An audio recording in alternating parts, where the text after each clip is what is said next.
Once you've been diagnosed with dementia, the doctor will tell you what kind of dementia it is. Remember, there are over 100 different kinds of dementia, and the most common is Alzheimer's, which affects the nerves of the brain.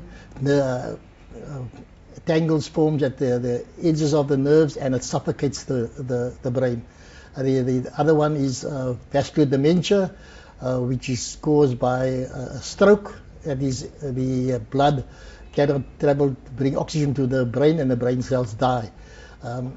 When you and it's also essential to understand this disease, because once your loved one has been diagnosed with dementia, you will never get better. You'll only get worse. So the quicker you understand, and one of the things I tell when I talk in my awareness groups or in my support groups, I tell them that they will have to organize their lives around their loved ones' lives. For example, you don't tell them to go to the bathroom to wash their hands. You bring the washcloth and wash their hands for them.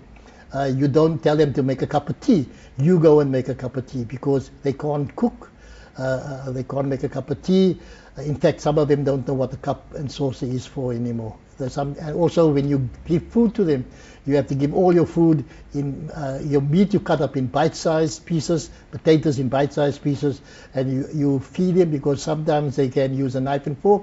The following day they can only use a fork, and then after that they don't even know what a fork or a spoon is for, and you will have to feed them. It's essential to then organize your life around. I always say that you then have to dress them, you will have to bath them, you have to keep them clean. One of the most important things that I stress this is that they must always maintain their dignity, because they are people, and they are people suffering, or people with the disease called dementia, and the emphasis should be on the person and not on the disease.